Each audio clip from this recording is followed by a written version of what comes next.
The body's so resilient and adaptable that we get away with sitting for X amount of hours, however we want. At one point in time, you get the heart attack or you get the, oh my, I just woke up and my knee just gave out. Because again, the signs are silent, people aren't motivated or even aware to take care of it.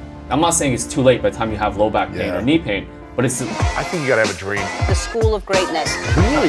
Yeah. Please welcome Lewis House. I'm curious, what do you think is the biggest reason why so many people are struggling to stay flexible, mobile, and healthy today? Is it the extreme workouts? Is it they're on their phones all day or on the computer? Is it they just aren't educated on how to be more mobile? What are you seeing? I definitely think it's a mix of all those 3-4 things that you said, but I'd say the main thing is it's not top of mind awareness. You know, people are definitely more reactive versus proactive when it comes to their musculoskeletal health. Yes. You know, they don't really care about it until they wake up one day and they're like, I can't move, or like, oh, I don't know what happened, I slept and I can't turn my neck. Like, oh, I need to go see a physio or see a chiro or get adjusted or get a massage, or, you know, they get very stressed when the symptoms show up. But because there's the signs of MSK disease is progressive and more silent, we don't really take care of it. You know? What's MSK? Musculoskeletal. Okay. Yeah. What does that mean? Muscle and skeleton together. A disease of the muscle and skeleton. Yeah. Disease. What are the main diseases of muscle and skeleton? No, I mean it more like issues with your body. Gotcha. Coming up. Pain, inflammation. Pain, inflammation, knee pain, back pain, neck pain. Yes. So that's like essentially muscle and skeleton together, right? So it's kind of more like body issues. What are the biggest issues people are faced with? Is it the lower back? Is it the neck? Is it the joints? Whether knees and elbows and wrists? What are you seeing as the biggest struggle for most people? 70% of people in their lifetime will have low back pain. Really? So I would say, yes. I would say low back pain is one of the biggest ones. Crazy stats for you to know. MSK, now that you understand the term, issues cost on average $600 billion a year for the U.S. Wow. Yes. Is that on like medicine or yes? So healthcare costs, healthcare costs, and also loss of wages for the U.S. Oh, interesting. Yes. Because if you can't work, gotcha. Yeah, $600 billion. It's 1/6 of all healthcare spending in the U.S. Just to give you comparison. Really? Yes. Just to give you comparison of numbers. Versus heart disease is like, I think, 309 billion. Cancer is 243 billion. And diabetes is 188 billion. Come on. Yeah. So MSK is like 600 billion versus all of that. And MSK includes what specifically? Low back pain, neck pain, knee pain, ACL tears, joint issues, you know, all that stuff. And are a lot of these things preventable? I would argue yes. To a certain degree, for sure. Obviously, if you do sports, you're working out like crazy. Car crash, there's an accident, you know, fall over, you hit your head or something. Things obviously happen. But overall, I would say a lot of it is preventable. Okay. It just takes a lot of work. What happens when someone has lower back pain, neck pain, joint pain, and they don't address it? Or they address it with just medication and not actually healing from the inside out, not actually doing the proper, I guess, natural remedies of mobility, stretching, adjustments, strength training, core training, flexibility. What happens if they don't do that? Yeah, it's kind of like this. Before every symptom, there's signs that show up, right? Let's say you end up having high cholesterol. Over time, the doctor goes, hey, you have high cholesterol. You're at risk for heart disease, heart attack. Do something about it. Right. Yeah. Right? You have high blood pressure. That's a sign. You should be careful. You might end up getting a stroke. Do something about it. The problem with MSK is the signs, with low back pain, the signs are silent. Really? Yeah. Why are they silent? Because because the body's so resilient and adaptable that we get away with sitting for X amount of hours, however we want, doing whatever we want, and then at one point in time, you get the heart attack or you get the, oh my, I just woke up and my knee just gave out. You know, and it's kind of an instant. Like you wake up and then you're like, oh, why can't I move my neck? Or why is my lower back so painful? And, yes. then it stays with you. Yes. And you might try to take painkillers or something to help let go of the pain, but that's not actually fixing the problem. Right? Exactly. Not fixing the problem. And because, again, the signs are silent, people aren't motivated or even aware to take care of it. Or they don't have the impetus to be like, oh, I have to do something about it. Versus a doctor being like, hey, you have high cholesterol. Then you start, oh man, like I need to do something about it. Versus the symptoms of like, by the time you have pain, I'm not saying it's too late by the time you have low back pain or knee pain, but it's way more progressed at that point. It's interesting. I asked a doctor a couple months ago on the show, who's a well-known doctor, big New York Times bestseller, treated a lot of people. And I was like, what's something you wish you had known earlier in your life, just in general, not even like health related? And he said, I wish I would have flossed sooner. And he didn't tell me like what had happened, but I'm assuming there was some issues with his gums or his teeth or his mouth or something because he didn't floss consistently. And another friend of mine, an older gentleman in this industry, had like gum cancer and was like really a lot of challenges with the teeth. And I don't think he flossed either. I'm just making that assumption. But it's like we may not see the pain until later when we have something, now my neck's out, or now I can't walk straight, or now I have to have a surgery, as opposed to just doing the preventative care. That's 2 minutes a day. Exactly. That could help prevent something that could be more painful in the future. But we don't think of our bodies necessarily in this way. Absolutely. Until people like you came along and started educating us over the last decade. But let me ask you a question. Can you imagine if you didn't brush your teeth for the last 20 years? Oh man. What do you think your teeth would look like if you didn't brush or floss? I mean, there'd be cavities and yellow and Absolutely. falling out and everything. Yeah. You can imagine that world. Imagine you up to now, you didn't brush or floss your spine or knee or stuff like that on a regular basis. And that's why, imagine if you did, imagine how well you'd be moving right now, right? Would be my argument. I feel like if it was instilled in the education system, you were educated early about it, your mom taught you how to stretch or things like that, the dividends would pay off insane. What's more powerful for protecting our joints and reducing pain and extending your life? Is it strength training? Is it flexibility and mobility? Is it stretching? What is the thing that's going to help us reduce pain and extend our life? Yes. I think in all of that is kind of like the cop-out answer. But but to be a little bit more specific, I would say you want to experience your body fully. What we don't do every day is experience the full range of motion that we're capable of. Right? For example, let's say right now you're turning your neck to the left, to the right. Do you really know how much you're missing on each side? And then can you explore the nooks and crannies of how much, for example, I have way more range to the right than I do on the left. Right. Why is that? Most people have range more on one side than the other. It's all movement habits of things you've accumulated over time, mix of injury, mix of your whole history. Right. But you have to unravel that, all this damage that you built and habits that you built over time.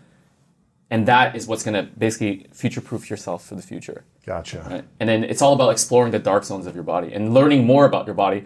Again, coming down to self-awareness for everything. Forget only the body, for everything. What are the dark zones of the body? If someone's like, I feel like I understand every part of my body, how could they do an assessment to see what is the dark zone? Simple test. Just use your body. You're here. Right now, I'm just lifting up my arm to the max. Have I ever explored this space every single day? Not really. How about this? How about this? How about this? How about this? How about this? Oh, wow. And then you start being, this is okay. But right here, I feel it here. Why do I do that? Because when I sit on the couch watching Netflix, I like to do this for 3 hours during COVID every day for 3 months. Yeah. And now all of a sudden your brain, everything starts kind of like adapting to this position, and then you end up kind of being a little bit like this, right? And then you end up playing sports or doing whatever, and then your back goes, hey. Because your body's out of alignment. Would you call it out of alignment or off center? Yes, I would say, out of alignment, off center. Yeah. And then the whole idea is as you experience all this space that you're able to do, your body naturally starts getting aligned again and coming back to center. What's the practice of, because you talk about this thing, brushing your spine and flossing your muscles. Yes. What does that mean? And why is this important to do on a consistent basis? Yeah. I always start with this question. Everyone understands, you understand the concept of hygiene. Yes. Right? Yes. Great.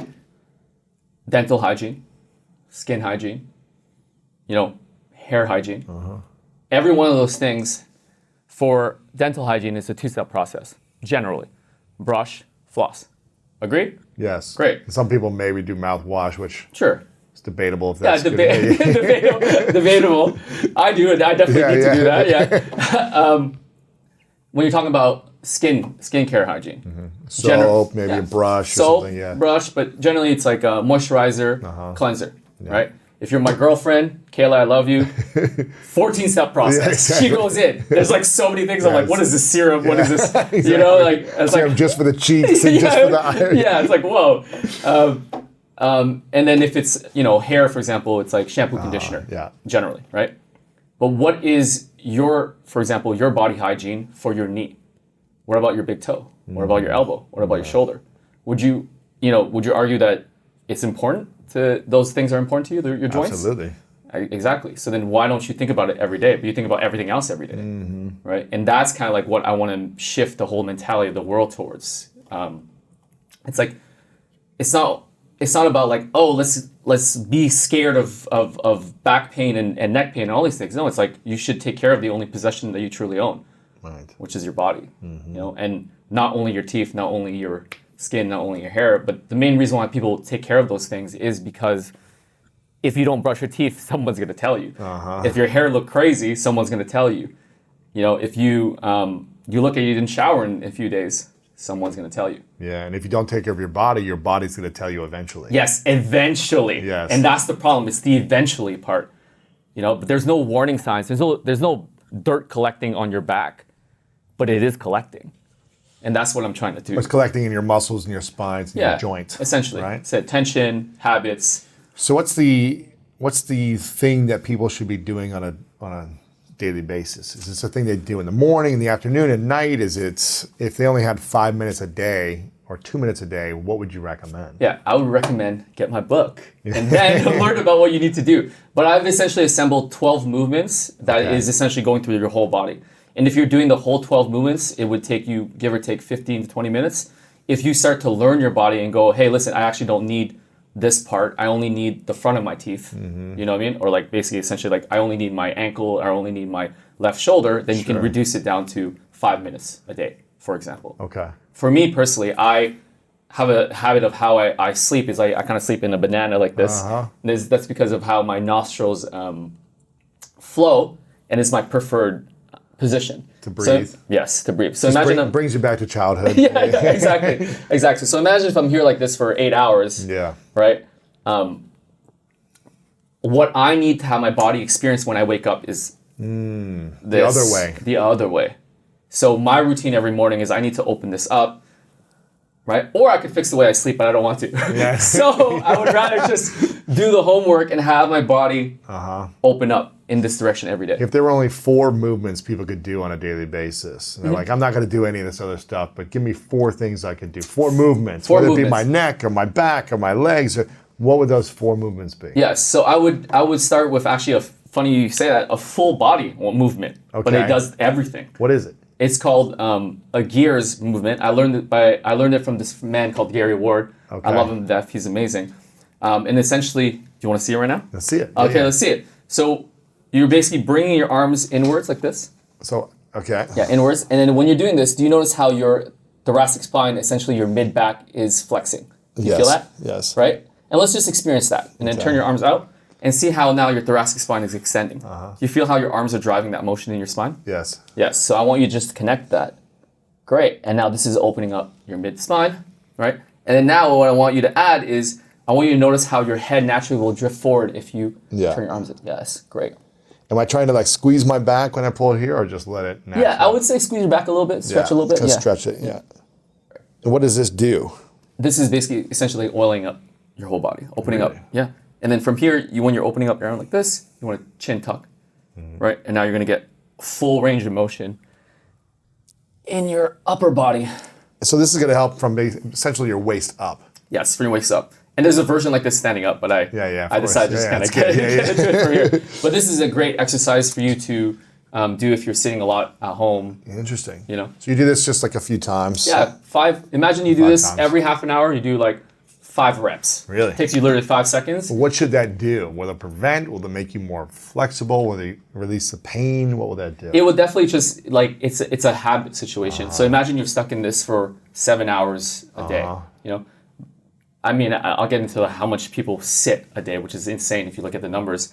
But this will break up that pattern. Gotcha. You know, it's you're learning more vocabulary, more words to how you articulate. So what do you call this exercise or this movement? Gears. Gears. Yeah, so it's like gears. Gears. Okay. Yeah. And the second exercise? Second exercise, I would say, oh man, there's so many. You know, there's 12, and you're asking me to reduce it down to 4. Just 4. 4. Yeah. I would say I would do a lateral hip situation, right? that? So can we stand up? Yeah. Okay, let's stand up. Mike might need to adjust it, but we can get it on this camera. So Yeah. go ahead. Okay, so you're like this. You're gonna take a step forward. Okay. All right. Okay, I'll be your mirror image, so it'll be easier for you. Yeah. You're here like this, and then you're basically just driving this hip outwards like this to the side, right? And you're gonna feel a stretch here, Okay. right? Yeah. And this is for your hip to just experience this thing called the frontal plane, which is side to side. Straight legs or bend your knee? You're gonna bend your knee slightly. Okay. All right. See, that's Yes, better. Yeah. exactly.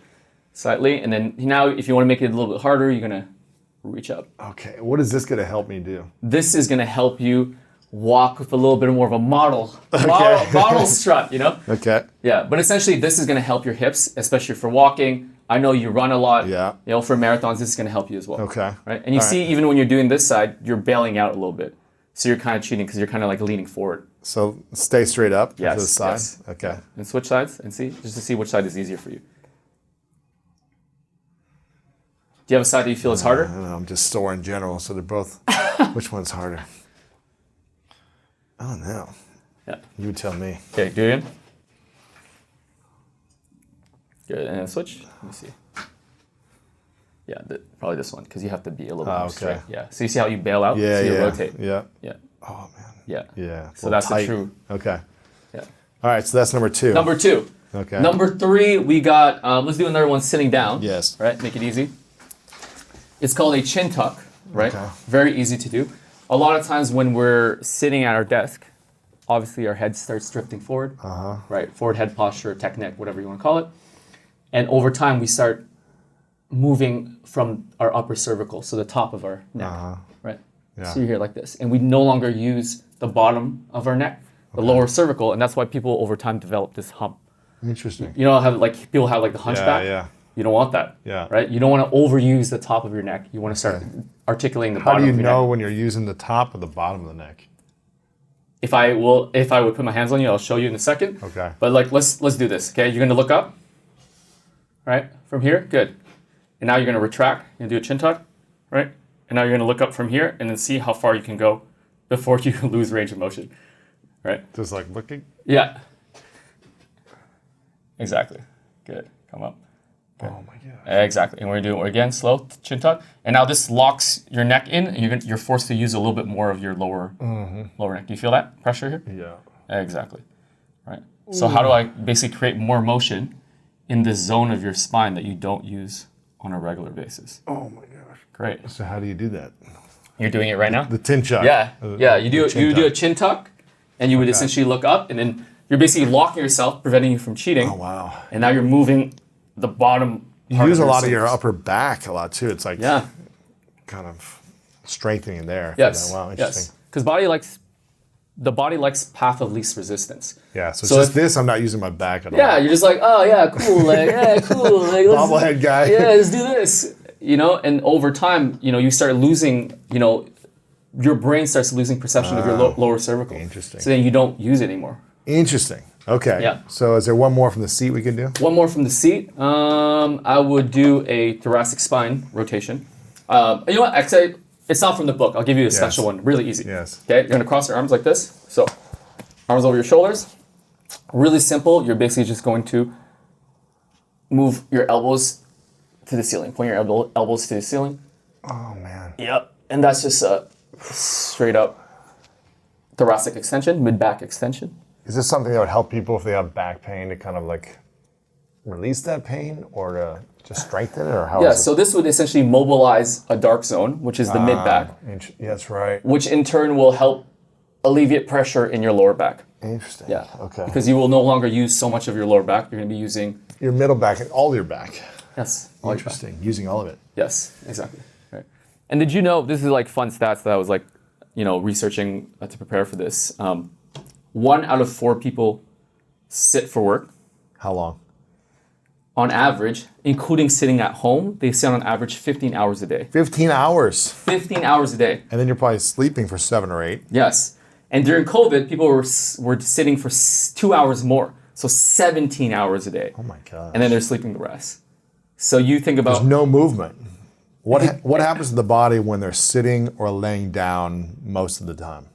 I mean, there's so many things like muscle loss, decreased circulation, you start getting into all these habits, postural habits that end up staying with you, whether you're here like this, you're here like this, losing neck motion, sedentary behavior is just the worst. Right. Yeah, it can lead to so many things, And what happens if someone, so not moving at all, that's a lot of problems.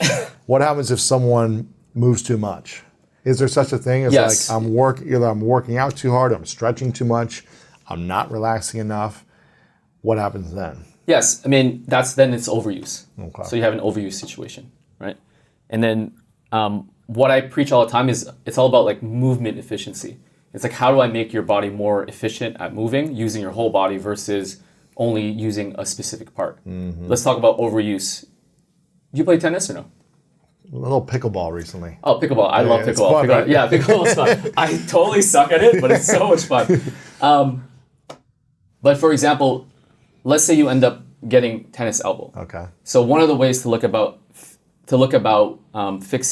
about fixing tennis elbow is you would, let's say, stretch or strengthen it, for example. So hey, maybe it's tight, it's too tight, you want to stretch it, or your muscles are weak, you need to strengthen it. But another way to look at it is when you're swinging your racket, you're only using your arm and you're not using your whole body. So it's a swing mechanic situation. And because you're swinging only with your arm, you end up overusing your forearm extensors. And that's why you end up with tennis elbow. Interesting. So that is a case of, for example, overuse. Right. So using the full range of your body with the activities you're doing as well, not cheating on something, Yeah, right? not cheating, absolutely. And the better you move, essentially, the more you mitigate the amount of damage that you accumulate on your body. Right. Simple as that. How bad are people walking these days? Like the gait, their slouched shoulders. Is it going to affect them long term how they walk, or is there a specific way that we should be walking? I wouldn't say there's a specific this is the way you need to walk, but there are definitely more efficient ways and less efficient ways, right? And everybody to a certain degree is individualistic, so you can have a more personalized situation of how they should walk based on a multitude of things, injuries, limb length, blah, blah, blah. But generally there is maybe like this range of like, this is how you should walk, give or take, if you're healthy. What should it look like, or what should we be thinking about? You should be thinking about how well is your foot articulating with the ground. What does that mean? Articulating meaning when your foot hits the ground, it should be this thing called pronation, right? Okay. And then this is supination, right? So just to make it simple, pronation is essentially, if you were to throw a ball, do you want to throw a ball like this, or you want to throw a ball like this? You want to throw the full range of motion. Full range of motion. Yeah. Agreed? This looks way more better than this. Yeah. Right? This is pronation, right? You're loading your foot. And this is supination. You're throwing your foot. Okay. So your foot hits the ground, you're loading your foot, and then it pushes off the ground, and it goes into supination. A lot of people, if you sit at the airports and you start watching how people walk and stuff, people walk with their foot turned out. People walk with their foot turned in. People start whipping their foot, however it is that they... Yeah. Why is that? Because Injuries, habits, they don't use it. No one taught them how to do it properly. They mimicked other people. Yeah. Their sports started making their feet a certain way, but no one ever like reprogrammed their feet. And then they go run a marathon and their knee blows out. For example, not to be catastrophic, but Sure. I can't even say that word. I don't know why. Catastrophic. Yeah. That word. So we want our feet to essentially land forward and heel middle to toe, right? Yes, exactly. We don't want to be toe walkers. Yes. You see the toe walkers out toe there? walkers, yeah. You want to be a bouncy toe walker? Have you seen people that kind of like land and they pop real Yeah. quick? It's all about efficiency. Exactly. The more you're efficient, the more it's like less energy for you. Gotcha. And you just whip it, Okay. Yeah. And I'm sure you've seen people who run really well Yes. and people who run less well. I know. And You're like, what is that? Yeah. Yeah, you don't necessarily even understand, but it looks way different. Yes. Hey, you look like you're having a great time. Yeah. And what about the abdomen, the shoulders, the back? How should we be? Should it be shoulders back, shoulders neutral? A lot of people are shoulders forward when they walk. Should we be engaging our core or keeping a more relaxed gait? Yeah. I would probably go more towards relax. I think that if you experience all the motions and you do all these exercises, you kind of let the body settle in what is the most optimal alignment given what you have currently. Yeah. Right? I don't necessarily think that posture is there is such a thing as bad posture, but it's kind of like this is the best posture your body could come up with based on all the factors. But as I give you more exercises over time, you develop, oh, hey, actually this is more efficient for me now. Yes. Right? It's not about, the name of my book is called Sit Up Straight, but it's not about sitting up straight all the time. The whole point of Sit Up Straight was more about pay attention to your body and understand your body and take care of your body. Yes. That's what Sit Up Straight is about. I'm not about Yeah, right. like that's Being a robot, not yeah. being a robot, Yeah. You hear a lot of these stories about some of the top athletes, Tom Brady, LeBron James, Novak Djokovic. I saw him. He's got a whole team that travels with him and has like a trailer with massage table and cryo and float tanks in his trailer that every place he goes. These elite athletes that have realized that if they want to stay at the top, they need to invest in their body, their health, the longevity of their health. Why are you seeing more and more top athletes, especially you work with a lot of the top athletes as well and helping them? Why are they saying, I need to invest in this more than ever now and spend the money to take care of my body? Whereas 10, 15, 20 years ago, that wasn't really the thought. I think the education wasn't there before. So, and then also with the internet and all these things happening, people are starting to understand the importance of recovery. And to your point, you were saying, when we started 10 years ago, and we met 7, 8 years ago at these gym events, festivals, all these things that we were at, Soul Cycle, Orange Theory Fitness, all these things were starting to happen. Equinox, working out was no longer only a bodybuilding thing. Before, it was only about Arnold and Venice and Gold's Gym and all of that stuff, and it started being more mainstream. And then for those 5, 6 years, it was all about boutique fitness. And then in that period of time, everyone started going to Soul Cycle 5 days a week, and 2 years later, they all have hip flexor issues. Really? For example. Why is that? Again, you're just in a bike all day, you're just doing this. They're not recovering and using the full range of their body. Yes, it's like you're here like this, and then you go Soul Cycle here, and then you go sit at a desk, you're here, and your hip flexors are never experiencing extension. Your hip is never experiencing extension. It's tightening, it's shrinking, Yeah. But that is why I feel like today it's so relevant because everybody went crazy with fitness, and I happen to have this idea / concept, Myo Detox, that happens to intersect with where the public consciousness is now when it comes to recovery. Like you said, it's a lot more mainstream, and athletes are obviously ahead of the curve, but now it's starting to trickle down to the rest of the population. Right. And so why do you think they're willing to spend so much on their diet, nutrition, trainers, and all these different things to help them, as opposed to just use, they're going above and beyond what their team provides for them, Yes. right? Why is that? I think it's just they want to perform, and it's all about longevity. They want to be at the top level for longer and stay relevant forever. Yeah. Not forever, but as long as possible. As long as their bodies can handle it, right? Exactly. Extending their career. And they're seeing that if you do take care of yourself, you see the LeBrons, the Tom Brady's, all those guys that represent that, they're still killing it in their 40s. Right. You know? If you see Tom Brady and LeBron, if they never did any of this, but they're, amazing at their craft, and they just did the workouts that the team provided for them and maybe stretched a little bit and ate the diet that they're always used to eating, how long do you think they could have lasted at a high level versus having stretching every day, cryotherapy on the legs, the nutrition, the mobility you see all these athletes doing now? Do you think they would be able to last as long at such a high level? No, absolutely not. This is obviously my opinion. Even if like LeBron is a freak athlete, you don't think he could have lasted this high level this long? There's no way. Really? It's like you're saying, hey, I'm gonna take this Ferrari, massive engine, beautiful car. I'm gonna drive it around the track for 30 years and not maintain it, not change the tires, not wipe the windows, not just let it go and just drive it. There's no way. Yeah. It just doesn't make sense to me.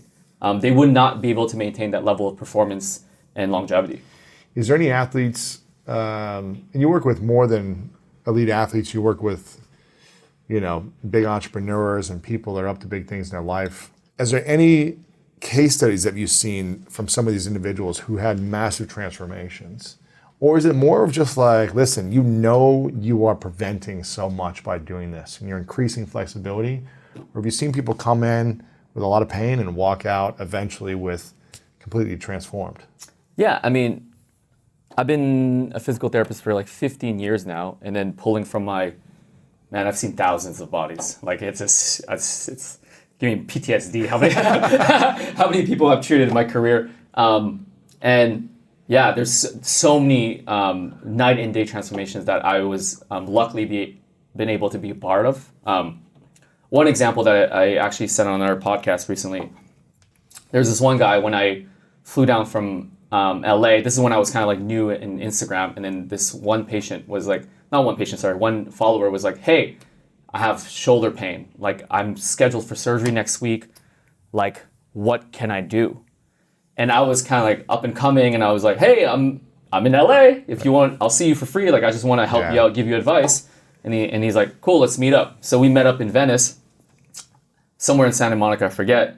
And I still remember because there was a giant, beautiful tree. There was a tree with a branch sticking out.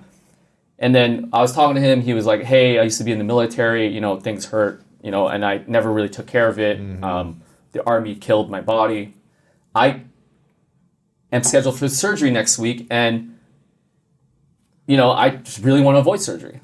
Right? I don't really think that it's that bad, but I don't, it's kind of like the doctor's telling me I need to do it. And then he goes, I go, hey, what do you do to hurt your shoulder? Like, what activities like cause you pain? He's like, oh, like doing a pull-up. Like, I can't even do a pull-up. So I'm like, oh, you see that branch over there? Can you do a pull-up? I just want to see how you move, right? So then he did it, and he was like, like I can't lift my body weight up. Then I was like, okay, let me talk to you about your shoulder a little bit, do a little bit of manual therapy, do a little bit of movement work, teaching you about the mechanics of how your shoulder your scapula should upwardly rotate, downwardly rotate, blah, blah, blah. And within 15 minutes, give or take, I said, hey, go try that pull-up again. And he did it.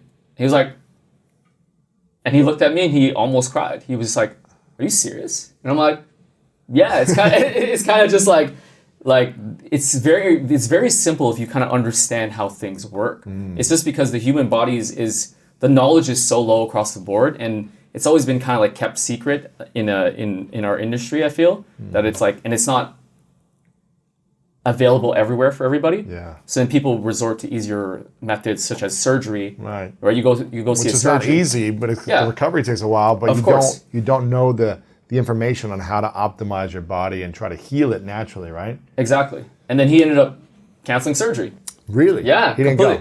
He didn't go. And then and that was it. And he was fine since then. Obviously, he would have issues here and there, but like he didn't need surgery. It was more about he needs to maintain, he needs to do these exercises, he needs to stabilize his shoulder, blah, blah, blah. When do you feel like is a necessary time to do surgery, and when could you prevent that? If you're feeling pain and like my shoulder hurts, my knee, if someone tears their ACL or something, is surgery required, or are there other things you can do?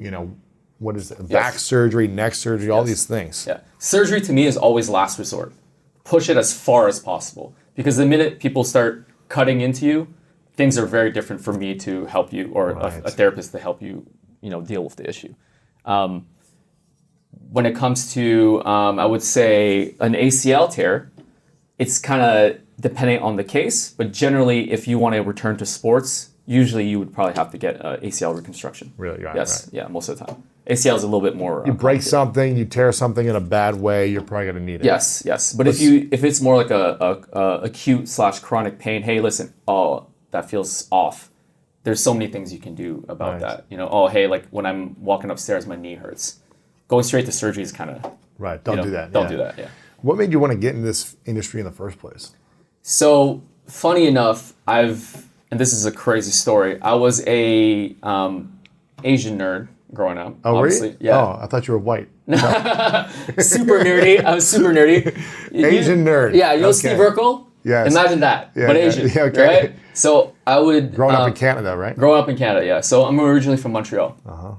And then... The French side or the... The French side. You speak French? Well, yeah, I speak French, yeah. Really? Je parle français, mais je commence à perdre mon vocabulaire. Fluent? Yeah, fluent. Parfait. All Parfait. right. I didn't know that. All right. Yeah. And then, so I used to hang out with my biology teacher at lunch. Super nerdy. Super nerdy. No friends. No friends. The kid hanging out at the teacher's table. Yeah. I'm literally hanging out in his office. Yeah. More than me, man. I was just sitting alone at lunch. So. Yeah. No, there's no way. Look at that. Yeah. And then in that process of me hanging out with him, I was like, hey, Mr. Triber, like, what do you think I should do? I love biology, I love anatomy, but I don't really know what career I want to do. I don't necessarily want to be a doctor. And then two of his daughters were physical therapists. And he was like, hey, maybe you should look at physical therapy. And I was like, oh, Mr. Triber, what is physical therapy? And he said, you know how I walk with a limp? I had a motorcycle accident a few years ago. And before I saw a physical therapist, after that accident, I wasn't able to walk. Wow. And those people brought me back to this level of what you see now. And then I was like, oh, that's kind of cool.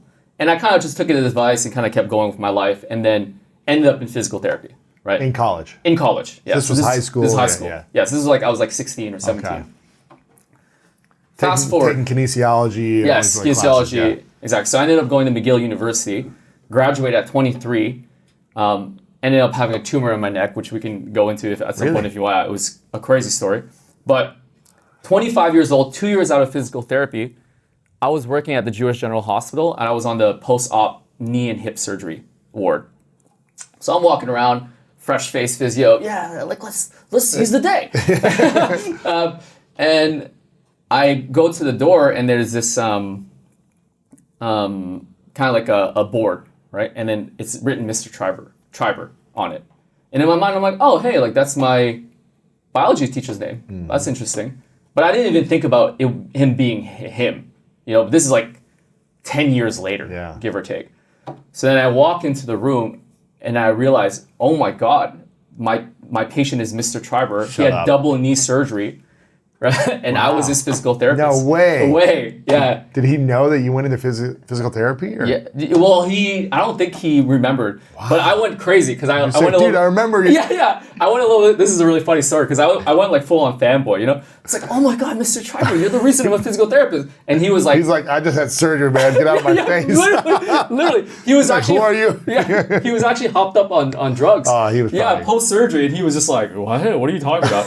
And I was like... Yeah. And I was like crazy. And then obviously when he woke up from all of that and I calmed myself down, he was like, oh, hey, Vinh, I remember you. You're the reason I'm here. Yeah, wow. Exactly. So you got to treat the patient 10 years later who inspired you to do the career that you're in. Exactly, yeah. That's pretty cool. Yeah, he prepped me to take care of him, basically. Wow. Yeah. Okay, so that's what got you into the field originally. Yes. What made you want to say, there's something missing in the field, and I want to learn more about how to transform people's health to the next level? Yes, I think I always didn't like how working in the industry, I realized that it was very like a mill industry, and I'll speak specifically for Toronto, and in my experience from talking to other people, it's like that in other worlds as well, other worlds as well, other countries, other areas, where you come in for physical therapy and it's like, it's a factory. You're in and you're out. Same thing with chiropractic. It's like Yeah. you're in and you're out. It's Louis, you good? Yeah. See you next week. Couple cracks. Yeah. You want an ice pack? All right. Yeah. See you later. And I was working for a clinic in Toronto, and I was seeing, think about this, 40 patients a day. Come on. Yeah, 40. So 40. 40 a day, and I was rotating. So I'd be like, hey, how's your hamstring stretch? You good? Okay, awesome. All right. So we're gonna like 4 people at the same time. 4 people at the same time per hour. It was insanity. And it wasn't proper care, in my opinion. But it was meant to obviously bill insurance and make money, and it was meant to make money and not really take care of people. And I was really annoyed because every job that I would apply to in Toronto anyways, the clinics were all like that. Set up to make money, not really to help the patient. Like, how much care can you get in 10 minutes? Not much. Yeah. Imagine our session that we have, man. when I see you, 10 minutes. It'd be tough. It'd be tough. I'd be like, Yeah. stretch a little. I'll see you later. Yeah, see you later. Right? And then in that process, I was just frustrated at the industry. I was like, hey, I can't do this. I ended up quitting, working out of my condo / my house. And I ended up being, within 2 years, I ended up being full. So I was treating people on my living room. I was treating people in my condo gym. I was out there hustling in this area called Scarborough. I was like the king of rehab in Scarborough. Wow. You know, everyone would come to my condo, and I would be working out of my condo. I would have lineups outside of my condo. Wow. Yeah, and then I did that for 2 years, and then condo security was like, hey, listen. You can't do this. You can't run a business out of your house. And I would always kind of like, at first kind of dodge them. This time I'd be like, oh no, this is my friend. It's just, Louis is here just to hang out. Yeah. You know, but then there's like 3 people coming in a row. And then I ended up starting Mild Detox in 2014. Yeah, and then, but the main reason is I just wasn't happy working in a place that didn't care about patients, in my opinion. Yeah. Like, it wasn't about the patient. And everything I do is about educating people, helping people learn about movement health, helping people learn about their body. I truly care. This is my mission, reason why I'm here on earth. Yeah. And I'm going to go all the way to the end. Whether I have to write a book, be on a podcast, fly here, fly there, I'll do whatever it takes, because I believe that if I can make everyone understand how to take care of their body, the world will be a much, much, much better place. Yeah. And what was the situation with the tumor? Oh, the tumor was 23 years old. I ended up waking up one day and I was like, what's this? And every time I would turn my neck out, a thing the size of a golf ball would pop out of Come my neck. on. Yeah. It was kinda like scary. Yeah, it was really scary. And then my friend, one of my friends, his name was Mike, he ended up actually passing away 2 months before that because of a tumor. And I started being like, oh my God, like, I'm next. You know, this is crazy.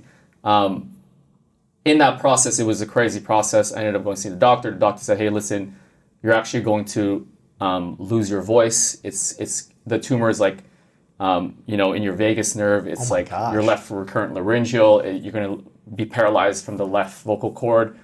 You're not going to be able to, you're going to have heart issues, all these things. Anyways. Tells you all the hopeful things. Yeah, yes, all hopeful things. And he's like, you good though, right? Oh my gosh. Yeah, but we're going to take it out, so you're going to live. Yeah, we got a 10-minute slot today. Yeah, literally. It was a 10-minute slot. It was like he dropped the hammer on me. Oh my gosh. And then I still remember, this is in Canada, I was standing in front of a Tim Hortons, which is like a Dunkin' Donuts. Of course, yeah. Tim Hortons, and I was like bawling in the middle of the street. I didn't, nothing else. I was like, oh my God, I'm going to lose my voice. This is crazy. You know, I'm going to have like paralysis. It's like I'm 23, I'm about to be a physiotherapist, I'm about to go and do this. So the doctor was like, hey, we're going to do this or you're going to die, because the tumor is occluding 2/3 of your carotid artery. Gosh. So you're going to stroke out and it's going to be a bad issue. So you got to take this out like next week. 23 years old, I get pushed on the cart, right? So, you know, like in movies, now every time I watch a movie when there's a scene with the lights in the carts, the hospital carts, it brings me back. That's what happened. Yeah, because they pushed me on the cart, day of the operation, they pushed me, and I was like, oh my God, like, I don't know what my life is going to be like after this moment. And then, I'm Christian. I believe in a higher power, God. And I was like, you know when you're in these moments where like things are not going well, you end up just looking up. Yeah. It's like, hey, listen, if you think for a second that I should lose my voice, wow, I will accept it. I will go with it. But if for 1 sec, if you think that I should use my voice for the greater good of humanity or to like just perpetuate a Serve, message, yeah. to serve, please don't take my voice away. Please don't. And I remember I did my prayer, did my thing, and then they pushed me. I did my surgery, and then I woke up, and I remember saying "mom" in Vietnamese, "mẹ." I'm like, "Mom," and then I was like, "Oh, I can speak. I can speak." And Wow. from that moment on, when I was given the chance again to speak, there's nothing that is stopping me. I'm not afraid of anything. Like, what are you going to tell me what are you going to tell me that's going to hurt my feelings as much as what the doctor told me that day? That you're going to die, you're going to lose your voice. There's nothing. Nothing. I don't care about anything anymore. And that man. honestly helped me. And then I'm so happy it happened because it helped me be good at business, be good at therapy, just be driven.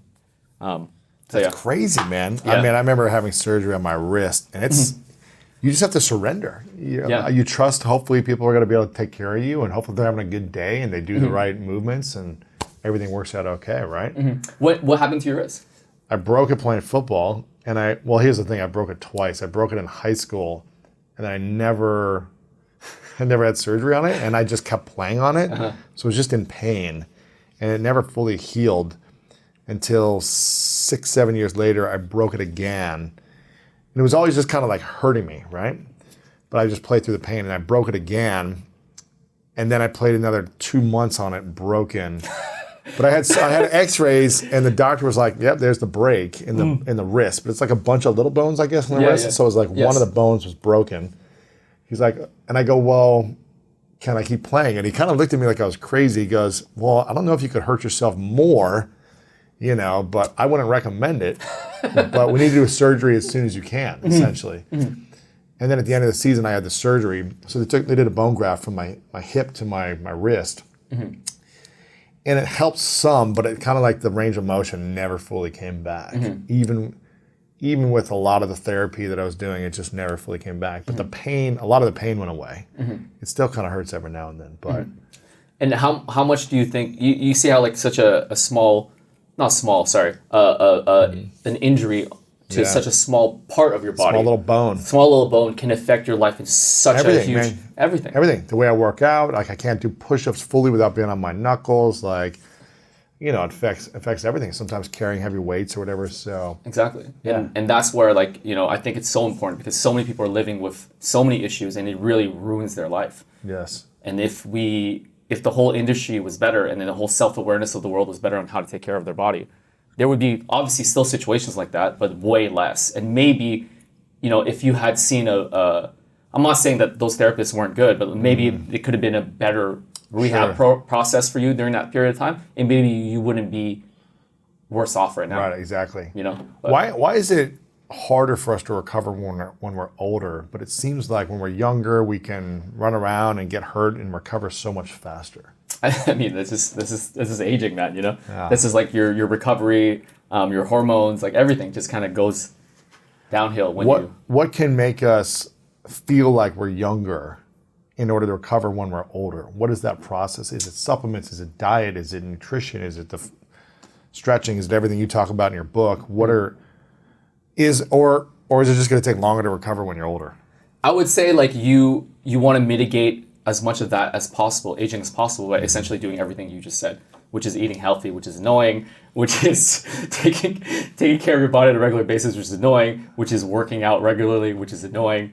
You actually have to just put more work, essentially, into it, right? It's almost like in order to stay baseline, you got to spend like 2 to 3 hours a day to work on yourself, to be But if you don't do that, you're going to start feeling some pain, and it's going to be harder for the last part of your life. Exactly. And I'm not saying necessarily like 3 hours is a little intense. Yeah. Maybe like an hour and a half a day is essentially how much you should spend on conserving your body, maintaining your body. What would you recommend to people who maybe have some extra money, wherever they live in the world, they could do some of this on their own, but they're like, okay, I want to see a physical therapist or get a massage once in a while. Yes. What do you recommend? Is that a once a month type of thing? It's great for people to do some type of stretching therapy or physical therapy or massage or chiropractor, or what do you recommend for that? Okay, we talking perfect world or like realistic world?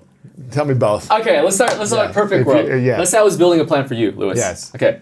Every day, I want you to wake up, brush your spine, floss your muscle for 5 minutes. Yes. The exercises you talk about in the book Yes. and you showed me here. These things, and Yes. stretching. Yes. Exactly. As you learn your body more, I want you to start creating a program for yourself that's literally going to take you 5 minutes, and you understand your body. You go, hey, I need to do this, I need to do this, I need Yes. to do that. Great. Step one. So you got that down. Check. Yes. Second thing is I want you to be doing activity, obviously working out, boxing, running, whatever it is that you do, 3 to 5 times a week, give or take. And then I want you to get a physical therapist or a chiropractor. You would go see a professional to essentially fine-tune your movement in those things that you're doing. You would essentially see them for, honestly, once a month. Once a month is great. Once a month. What would you say for me? Once a month? Yeah, Or once a month. I think once a month is great. Once or twice? Okay. Yeah, once or twice a month. Twice a month.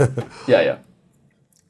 Okay. And then in those sessions, once or twice a month, you would get a variety of like new exercises to help fine-tune your movement, or you would get like body work, myofascial work, massage, stuff like that to kind of relax your nervous system, realign your body, flush out all the bad energy. Right. Yeah. Okay, so those would be the 3 things for sure. Floss every day, 3 to 5 workouts a week, some type of massage, physical therapy once a month. Yeah, once a month. If you can do that, that's like the gold standard in my opinion. Okay. If you can do that. Gotcha. But that's a lot. That's and then a because lot. on top of that, you got to work and then run this. Yeah, exactly. This enterprise that you have going on, and then you got to eat healthy. Then you got to sleep well. Then you got to like manage your relationships. Absolutely, man. Here's the interesting thing. The practitioners of the world who are doing this work, the therapists that are doing this work, sometimes don't take care of themselves. Yes. Is this true for yourself, or do you take time to allow your body to recover too? Yes, I would say that in the last 2 years, I've definitely taken my health way more seriously and walked the walk. Yeah. When I was starting the business, as you know, was starting a business, I was just taking care of everybody and not taking care of myself. The joke I always say is like those 5 years that I started the business, I was a smoking doctor. Yeah. Like I was like, Lewis, you should definitely stop smoking. And I'd like, I'll see you later. And I go in there, on my break, I'm like, oh my God, like life is so hard. But yes, definitely in the last 2 years, I've ramped it up. It's just like the first 5 years of my business, I had to focus on it. And I dedicated every ounce of my brain To power the business, to the business and my people. Are you doing once a month for yourself now, therapy, or once every couple of weeks? Therapy, I do once every 2 weeks. Really? I get treated, yes, by my team. Well, that's great. Yeah, once every 2 weeks, I try to work out 3 to 5 times. Everything that I just told you, I kind of do currently. If you could only do one, have someone work on you and do some type of therapy on you, or work out, which one is more valuable? I would say workout. Workout is trumps everything. I would say for sure. Moving, you know. Yes. But the having obviously the adjunct of having a therapist oversee your situation is more like a plus. Yeah, of course. Yeah, nice to have. Couple final questions for you, but this book is out now. Sit Up Straight. Future-proof your body against chronic pain with 12 simple movements. So if you guys want the strategies for the movements, Vinny gave us a couple already, but if you want all the strategies, make sure you check this out. He's got images and explanation, all the steps that you have here. So make sure you guys get a copy of this for yourself, for your friends. If you know someone who's dealing with back pain or shoulder pain or whatever, get them this first before they go and do the surgery. I think it'll be really helpful. Mild Detox, also for people that are in Canada or in LA.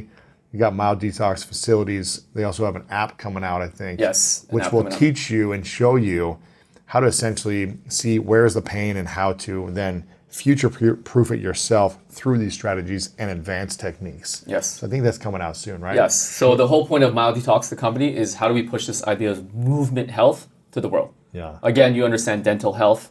The reason why you understand dental health is because you have a teeth issue. You can scale down or scale up your teeth issue depending on what you have. Yeah. Hey, I have something stuck in my teeth. I'm going to floss. I'm going to brush my teeth. Oh, hey, my teeth are really dirty. I really need to go see a dental hygienist. You scale up. Oh, hey, I need braces. I have a cavity. I have really harder issues. Dentist, orthodontist, right? In therapy, this is kind of all mucked up, when it comes to like brushing your teeth. There's no standard really. When it comes to higher level stuff with surgery, it's kind of like messy, no one communicates with each other. And then physical therapy is kind of like, hey, just get me out of pain and I'm good. It's very pain focused, but I'm trying to build that whole continuum with Myo. So the app and the things like the book, YouTube education, stuff like that would be brush your spine, floss your muscle. Then if you want to level up, you go see maybe a personal trainer that's taking some of our courses, and they will be our dental hygienist, and they will kind of help you, guide you, foam roll, do this. Sure. Then you go see a Myo Detox clinic. You go, hey, you're going to see a dentist now. They're going to give you basic ideas on your movement health, dental health, blah, blah, blah, blah. Right. And then you go to maybe like an orthodontist, high level people like me. Yeah. Obviously, no, I'm kidding. People who've done it for a long time, and they would probably be like the sports performance guys, the health consultants, all those guys that treat it at the highest level. And then if you have to go to see them, then you would scale up all the way to the orthodontist. Gotcha. Yeah, and no one's trying to build that continuum, right? And that's why it's so confusing in the market right now. Right. So what's the app called? Right now, it's the prototype name is Myo Plus, but it's kind of like the cop out plus for everything. So that's kind of where we're at. So if they go to the App Store, they can type in Myo Detox or Myo Plus, and exactly. they'll see that. Yes, they would see that, and they would. It's an awesome app, and I'm so excited to show you guys because there's going to be so much free information, stuff like that. So people, you can just like wake up, click, oh, I have this issue, and the app will walk you through what you need to do. Walk you through everything you need to do. Here's the routine. It's going to take 4 minutes. You have left knee pain. This is what you need to do. Don't worry about it. Click play, copy what the person's doing. That's powerful, man. Yeah. Reducing chronic pain, reversing all these different illnesses and ailments that we've had in our body, I think is a massive thing we need to be thinking about. And people are doing it in just ways that I don't think are as efficient as possible through medications and all these other things. So learning how to do this through your Myo Detox method and the sit-up straight strategies and all these different things will be really powerful for you guys. Make sure you guys check this out. Couple final questions. This is called the 3 truths question. So imagine it's your last day on earth many years away from now. You transform the world with therapies and all these different things. You get to accomplish everything you want to accomplish personally, professionally. But for whatever reason, it's your last day and you've got to take all of your information with you. So no one has the books, the app, the trainings, the method. Nothing is available anymore. It's a hypothetical. Okay. That's a sad world. It's sad, right? Yeah. But you get to leave behind 3 lessons to the world, 3 things that you've learned from your life.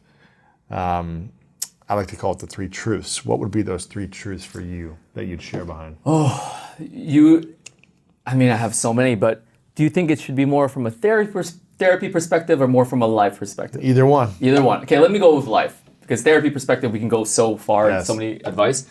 The first thing is I would say don't overthink it. I've met so many people that overthink so much of how they move and how they go about life that they end up essentially getting nowhere. They get in their own way. They create problems that do not exist. You have to just sometimes, obviously you don't want to go crazy and do whatever, have some thought process to a certain degree to what you do. But sometimes you just gotta, all right, my gut says, let's go forward. Let's just go forward. And then you will figure it out. If you trust in yourself to figure it out, everything will go good. Right? And that's definitely, I would say, number one, truth number one. Yeah, even today on this podcast, I was like, oh man, like, this is my second podcast ever. And I'm going on like the biggest podcast in the entire world. I'm kind of stressed. But I said, you know what? Lewis is my friend. Hopefully you won't let me hang and dry. Yeah. Don't overthink it. Yeah, don't overthink it. Just show up and we'll figure it out. Yes. And then the second truth I would say is, who you surround yourself with, whether it's a person or a book, all these things that you consume, relationships and things like that, you have to make sure that you choose well. Yes. Right? Being around the wrong people, wrong book, wrong thought process, wrong habits will lead you in the depths of hell. Right? As you know, just being in bad relationships with people, it's just everything else just like. Yeah, it's not fun. It's not fun. Yeah. Yes. And then the third one would be sit up straight, which is essentially not about sitting up straight. It's about paying attention, which is whether it's you're paying attention to your body, paying attention to what you're doing, paying attention to be self-aware, right? Sit up straight, be self-aware. What is going on in the world? What is going on with this conversation? Is this conversation going good or not going good? Should I change the way I speak? Should I, and being self-aware will lead to change. Yeah. And change is good. So it's powerful, man. How else can we be of service to you and support you besides the book, the podcast, or the app? You have a podcast as well? Yeah, I mean, I'm going to do a podcast soon. Launching a podcast Yeah, I'm soon. going to launch a podcast soon. You're on social media, Vinny Rehab, which has got a lot of free informational tools on how to optimize these things. How else can we serve you? The best way you can serve me is come into the clinic and take care of yourself, because people look up to you. And if you start taking your movement health seriously, the whole world will take it seriously. Yes, okay. Right? I'm starting to come. I got to figure out the schedule. Yeah. Make it happen. Yes. But jokes aside, I mean, everything you're doing so far has been so helpful. Thank you so much for having me. I'm so appreciative to be here. And of course, man. Well, I want to acknowledge you, Vinny, for how you've shown up for the world, because I think you did something and are doing something in the last 10 years that you got a lot of pushback on. People in the different therapy worlds were like, what are you trying to do by integrating all these things or making it kind of your own? And you got a lot of feedback and resistance from a lot of different people judging you, frustrated with your methods, your strategies. But you saw that you were helping people heal and relieve pain and get results and mobility. And I think it's so inspiring to see you push through that challenge and help and create a facility and a business and a platform to help people really heal themselves, because there's a lot of pain in the world. There's a lot of physical pain, there's a lot of mental and emotional pain, but to give people back the freedom to use their bodies fully is a powerful gift. So I really acknowledge you for your efforts, your time, your willingness to be educated and learn from so many masters in this industry and use it in a humble way to serve. I really acknowledge you, man. Thank you so much. You're making me tear up, because it's like, you're just, when you start a new idea or like a dream, and you have a mission, it's like, you always feel like you're going uphill. And sometimes it's tough because the whole world is against you, especially if you're trying to change the old guard. It's so tough, but hearing that makes me feel like, you're doing it, man. You're giving me another 2 weeks of energy. You're doing it, man. You're doing it, man. Yeah. Final question. What's your definition of greatness? Greatness, I would say, is just pushing yourself to be better every day, right? And then, how do I say this? Comparing yourself essentially to yourself at all times, right? And you're continuously chasing this new version of yourself that is just better, right? And that's how you achieve greatness. And, that's kind of how I look at it. Oh, man. Vinny, appreciate you, brother. Thank you so much, man. Thanks, bro. What is the network between diseases rather than how are they all different? When we treat at that level, it's so much more efficient, and we can actually generate good health in the body as opposed to just reacting to symptoms and managing conditions. So I think that's what a lot of doctors are waking up to. They're sick and tired of being reactive.